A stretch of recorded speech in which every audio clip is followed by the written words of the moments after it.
Alright, hello guys, coming to you with like a one-on-one type of thing. I am standing, so I don't know, I'm gonna try to do this in one take. If not, then that's alright. Yesterday, I had a good conversation with a friend just about life and like, you know, why things happen and why people are like this and why people see the world differently and how they see the world differently. You know, the types of conversations you have with different people and the different people you meet and stuff like that. And it made me think about my life and like, you know, my upbringing. I'm only 20, but I like to believe that I've gone through a lot and experienced a lot. Everything that I'm all grateful for, of course, but you know, it's some things that you don't wish upon for anyone to experience. And you know, but you can't do anything, you can't change it. I've gone through it, it's made me who I am today, and I'm super grateful for that. So I'm just going to share my story. So welcome, this is my story. Alright, we're going to begin with, so in grade 4, so I think I was about 9 years old, my dad passed away from cancer, and I was quite young back then, so I didn't really understand a whole heap of stuff. I didn't understand, you know, why it was happening, etc. And when it did happen, I still didn't know what was happening. But anyway, so that happened in grade 4, and it affected me. It actually affected me quite a bit, but I shared it in a weird way. So I've been growing up, like, you know, grade 5, 6, and I'm pretty sure it stopped in grade 6, but I had this strong fear of being by myself. I had to like ask my mom and my brother to go to the toilet with me. I just thought I was going to see my dad and like stuff like that. I just thought I was going to see his ghost or whatever. So I think that was kind of one of the mechanisms that showed my like grief, I guess. Going into year 7, I was fine. The school thought I was like still grieving, so I had to go to counseling in year 7, 8 and 9. It was probably once every couple of months, and I was okay. Year 10 came along, and I don't know what happened. I don't know what triggered it. I don't know what triggered anything really, but I just fell into this really dark pool or hole of life. I think this is the year that I gained a lot of weight. I don't know what I weighed, whatever, but I'm pretty sure at the end of year 10, that's when I hit like 95, 98 kilos, and I'll go into that later on. Yeah, so year 10 was just a very tough year. I was in and out of class, getting help from school, so I was pretty much going through depression. That's what I was going through. I don't know why, I don't know what, but it happened, and one of the ways I like dealt with it was like hurting myself. So that's what I did, and that's why this tattoo's here, is to cover some of the scars. People see it and like ask why it's bumpy. That is why, if you wanted to know. Also got some up here, planning to get a tattoo there as well.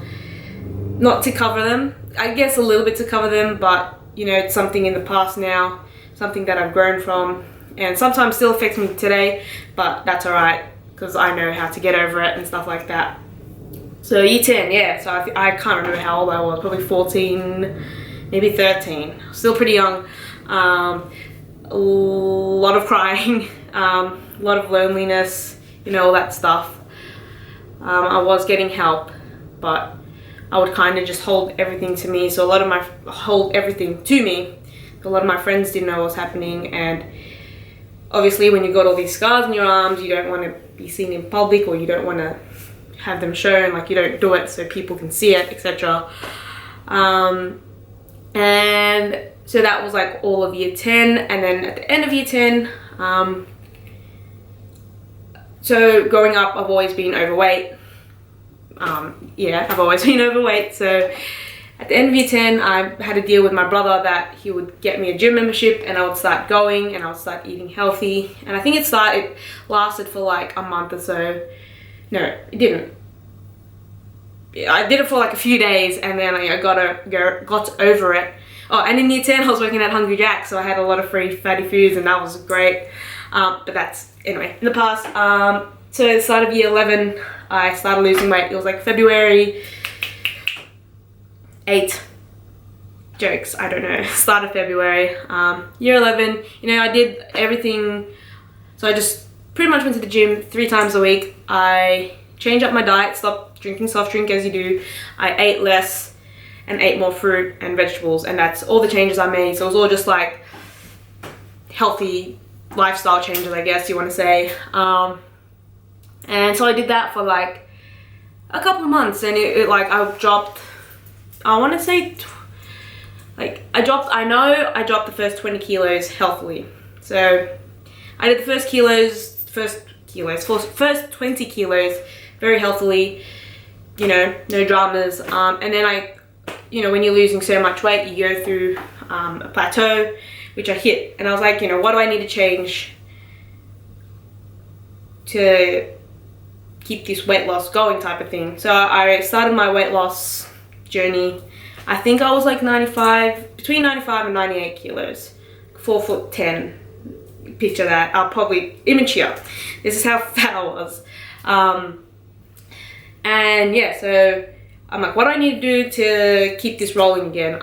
So my brother was like, how about you start counting like the kilojoules you're eating? That's what we call it here in Australia, kilojoules. And so that's what I did. I started counting my kilojoules, and I did it in a little book. And everything I ate, I wrote it down. At the end of the day, I calculated how much I ate. Like a month in, I think, I realized, hey, the less I eat, the more I lose. So I was eating less, exercising more. This time I was dancing 3 or 4 classes a week. I would run 1 to 2 hours every single day, and I was playing basketball. So you could imagine how much cardio I was doing and how little I was eating. So I think at the beginning I was having like 1,200 calories, which was pretty low at that time, but I didn't know any better. And it went downhill. So I think the lowest I got to was like 400. I was eating between 300 to 400 calories doing all this exercise. Obviously I was seeing the scale go down. I was like, great. People were saying, Karen, you look so good. I was like, great, I'm just gonna keep at it. And so this is like 3/4 into the way of year 11. So, you know, exams were coming up and stuff like that. Losing all this weight, you obviously aren't very energized because you're losing weight and you're not eating much and stuff like that. So I started deteriorating, I guess. Like, I know, I was like really malnourished, obviously. You know, bits of my past with like depression and stuff came up. I thought I was still fat, you know, that same sort of stuff. And I did think I was fat, but I really wasn't, because my clothes weren't even fitting me anymore. They were just baggy school clothes.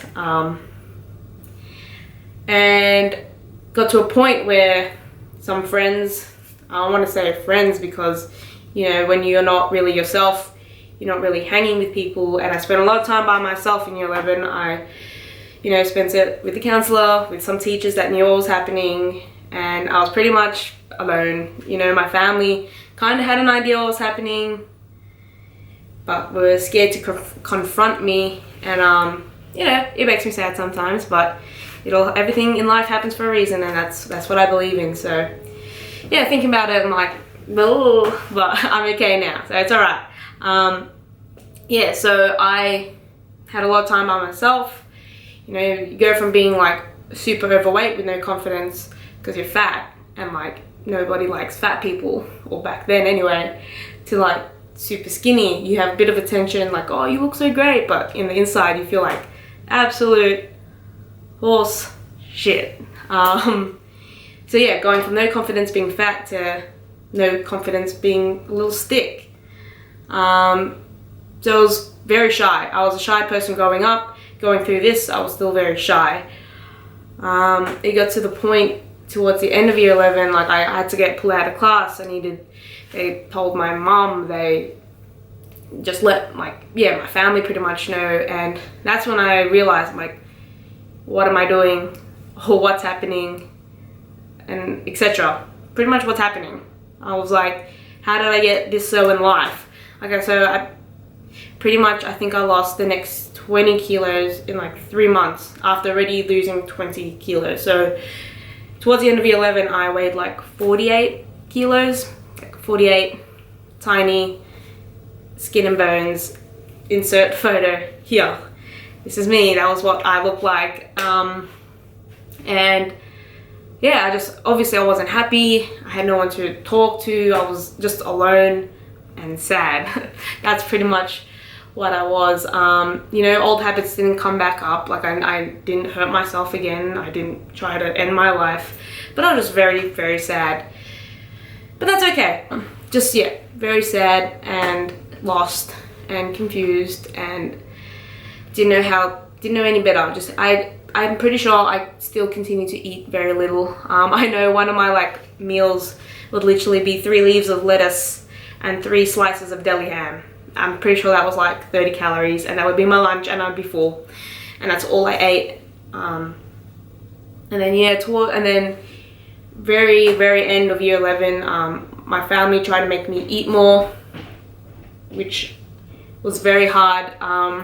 I remember having, I think it was a breakfast, and it was like 300 calories, and I was like, it made me very overwhelmed, and like I wouldn't eat for the rest of the day because I was like, oh, I'm gonna get fat again. I like tried so hard, etc, etc. And then at the end of year 11, I had a holiday booked in with my family to Malaysia and Philippines, and this is where I believe that like my life pretty much changed for good. No, it didn't change for good, but it changed because, you know, you go to a different country, you don't have control. You don't have control on what you're eating, what you're doing, etc. So I went on this holiday, I gained a bit of weight. I was like 3 kilos, and I looked a little bit more healthier. I was still not healthy, but I looked healthier. And I came back, and because I've clicked out of like a bad habit, I was like, you know, I might as well just keep this up, which I did. And I started going to the gym, and I went on a bulk. And I'm pretty sure I explained this in the past. So I went on a bulk, etc, etc. Started powerlifting. I don't need to go into that again. And like was healthy, happier, but still very shy. Still like I wouldn't go out. Like I would literally only do things my brother did. And yeah, got into powerlifting. And then, you know, old habits will always come back, I believe, and like in different ways and forms. And I've never really said this out loud, but this is when like I started like binge eating.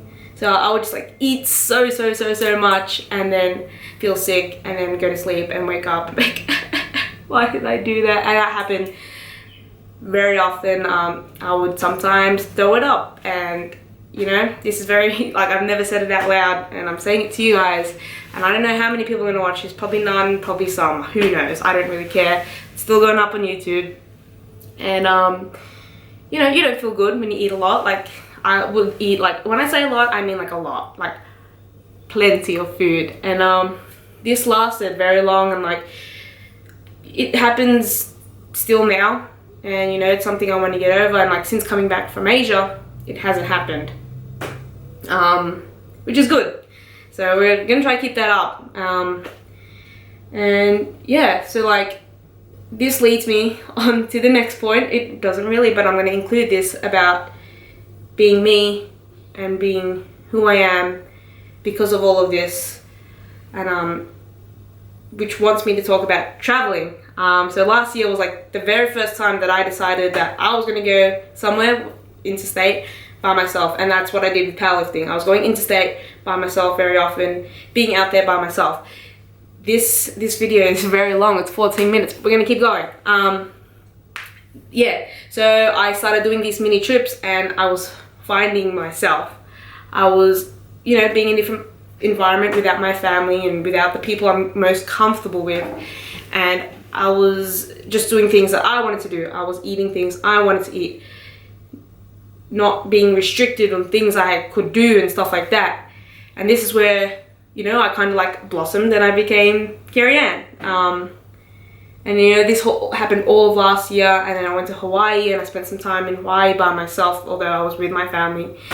And I just, you know, things clicked, and this is where I found happiness, traveling. And just, I get not being by myself, but you know, having that time to just really like, not think, but like discover who you are. And I don't know like how to say this, but like the last year or so, if you met me a year and a half ago, I would have been like this little tiny, I'm still little and tiny, girl with no confidence, very shy, wouldn't do anything, to now, you know, I can travel by myself to a different country, different languages, meet different people, and like meeting different people as well. You have conversations that like spark up your mind. You see a part of the world that they see, and you can like, I don't know, connect in that form and way. And you learn so much, and that's what I've done. I've learned so much. I'm learning so much about aspects of the world that I've never learned so much about myself. I know what I like and what I enjoy doing, and I think it's just so good. I wish everyone could like experience that. I know a lot of people aren't happy in their jobs and aren't happy in this and aren't happy in that, but things aren't going to happen unless you want it to happen. Like things, yeah, you just got to do things because you want to do it. If you hate your job, quit. If you love your job, stay. Just like me, I love my job, and I'm very lucky, and I'm very grateful that I can go to work, and you know, that's my happy place, and I find peace in that, as well as finding peace in nature walks and like just being out there and like, yeah. So, you know, everyone goes through things, and that's pretty much what I've gone through, and I've never been happier. You know, when you say like, you know, this year's going to be a good year. 2016 has been great, and it's still the start of October. It's still so much to experience, and you know, I think that's what you should do in life. Just create experiences for you.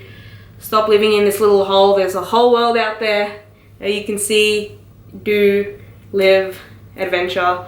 So nothing can stop you, because you know, I've had all this stuff that could have easily have brought me down, but you can go back up anytime. So if you're sad out there, smile, because I'm a retard for filming this. But yeah, good chat. This video is almost 20 minutes, so we're gonna end it, and there might be a part 2 to this. I think there will. There'll be a part 2 to this about another aspect of my life that I have said in a previous video, but no time for that now.